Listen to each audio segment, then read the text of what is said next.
এই রাজনীতির কোনোটা নাই তো, তাহলে হে যদি আর ওইরকম প্রশ্ন ফাঁস চিন্তা করতো এত কিছু হইতো না।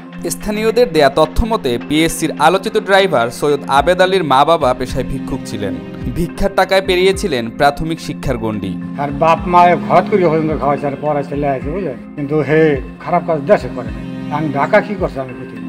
হঠাৎ আঙুল ফুলে কলাগাছ হয়ে ওঠা আবেদ আলী জীবন নিজের বংশ পরিচয় মুছে ফেলেছেন। মীর বংশের পরিবর্তে তিনি নামের আগে সৈয়দ পদবি ব্যবহার করেন। এই নিয়ে ডাসার উপজেলার সৈয়দ বংশের লোকজনও ক্ষুব্ধ।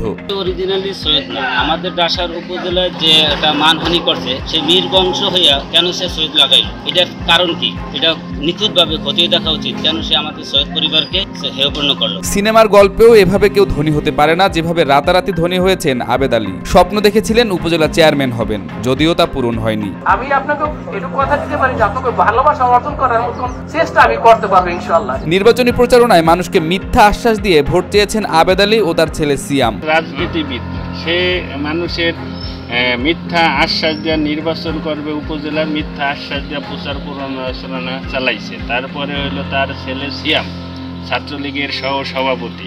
সে দীর্ঘদিন মাঠে ছিল, ফিল্ডে থাইকা মানে ছোট বড় অনেক মানুষকে মিথ্যা আশ্বাস দিয়ে তারা নির্বাচন করবে, এই জন্য তারা প্রচারণা চালাইছে। জীবন সংগ্রামে কুলির কাজও করেছেন আবেদ আলী। একসময় ফুটপাতেও ঘুমাতে হয়েছে তাকে। এরপর গাড়ি চালনা শিখে চাকুরি নেন পিএসসিতে। আর পিছু ফিরে তাকাতে হয়নি। অর্জন করেছেন বিপুল অবৈধ সম্পদ। টাকা যায় আগে লেবারি করার পরে সচিবালয়ের চাকরি করতে, মানে ড্রাইভারি চাকরি করতে। আবেদ আলী জীবন মাদারীপুরের ডাসার উপজেলার পশ্চিম বেতলা গ্রামের মৃত আব্দুল রহমান মীরের ছেলে। 3 ভাই ও 1 বোনের মধ্যে সৈয়দ আবেদ আলী মেজো। তার বড় ভাই জবেদ আলী কৃষিকাজ করেন। ছোট ভাই সাবেদ আলী এখনো এলাকায় অটোরিকশা চালিয়ে জীবিকা নির্বাহ করছেন। তবে আবেদ আলী এলাকার মানুষের কাছে নিজেকে পরিচয় দেন শিল্পপতি হিসেবে। বাড়ি গাড়ি এত কিছু করছে, তারপর এত টাকার দামের গাড়িতে চলে, সে অনেক বড় লোক, এত ফ্ল্যাট কিনে, অমুক কিনে, তমুক কিনে, এটা কি করে হয়? একজন ড্রাইভারের বিলাসবহুল জীবনযাপন দেখে সামাজিক যোগাযোগ মাধ্যমে তা তুলে ধরেন স্থানীয় এক যুবক। এরপরেই আলোচনা সমালোচনার ঝড় শুরু হয়।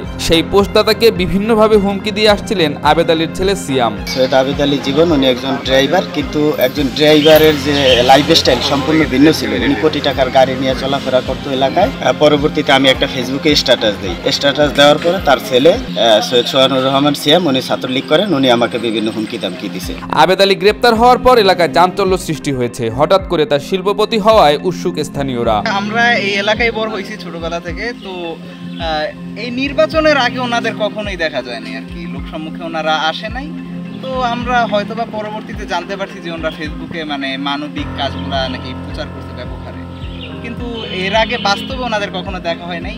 আবেদ আলী তার গ্রামের বাড়িতে কোটি টাকা খরচ করে বিলাসবহুল বাড়ি নির্মাণ করেছেন। বাড়ির পাশে করেছেন মসজিদ। এছাড়াও তিনি রাস্তার পাশে সরকারি জায়গা দখল করে গরুর খামার ও মার্কেট নির্মাণ করছেন। উপজেলার পান্তাপাড়া ও পূর্ব বেতলা গ্রামে কিনেছেন বিপুল সম্পদ।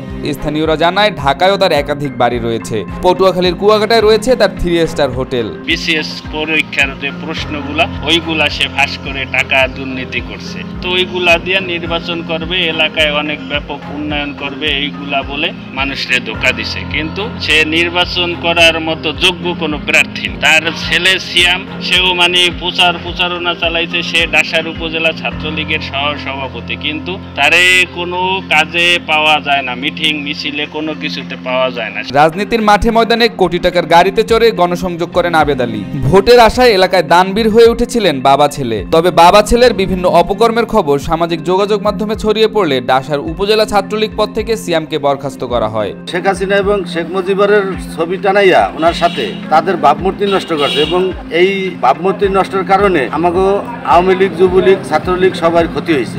এলাকাবাসীর অভিযোগ, ডাসারবাসীর মান সম্মান ক্ষুণ্ণ করেছে আবেদ আলী ও তার পরিবার। গ্রেপ্তার হওয়ার পরে অনেকেই জানতে পারেন আবেদ আলী প্রশ্নফাঁস চক্রের মূল হোতা। তার কঠোর বিচারের দাবি জানিয়েছেন ডাসার উপজেলা প্রেস ক্লাবের সভাপতি সৈয়দ রাকিবুল হোসেন। তিনি প্রশ্নফাঁস চক্রের সাথে জড়িত এবং তিনি আমাদের ডাসারেরই সন্তান।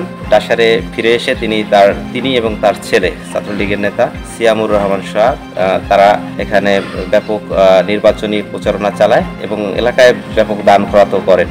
সম্প্রতি তিনি প্রশ্নফাঁস চক্রের মূল হোতা হিসেবে গ্রেপ্তার হয়েছেন সিআইডির জালে। আমরা তার এরকম এহেন কর্মকাণ্ড করার জন্য তার সর্বোচ্চ শাস্তি দাবি করছি। আবেদ আলীর অবৈধ সম্পদের বিষয়ে উপজেলা প্রশাসন অনুসন্ধান শুরু করবেন বলে জানিয়েছেন ডাসার উপজেলা নির্বাহী কর্মকর্তা কানিজ আফরোজ। সৈয়দ আবেদ আলী জীবন তার বিষয়ে যে অভিযোগগুলি এসেছে সেই অভিযোগের বিষয়ে হয়তো ইতিমধ্যে আমাদের ঊর্ধ্বতন কর্তৃপক্ষ আমাদেরকে খোঁজ খবর নেওয়ার বিষয়ে কাজ করতে বলবেন। আমরা সেই অনুযায়ী ঊর্ধ্বতন কর্তৃপক্ষের নির্দেশিত হয়ে আমরা তার যদি কোনো অবৈধ সম্পদ এই উপজেলায় থাকে আমরা সেই বিষয়ে খোঁজ খবর নিব এবং আমাদের ঊর্ধ্বতন কর্তৃপক্ষকে অবহিত করব।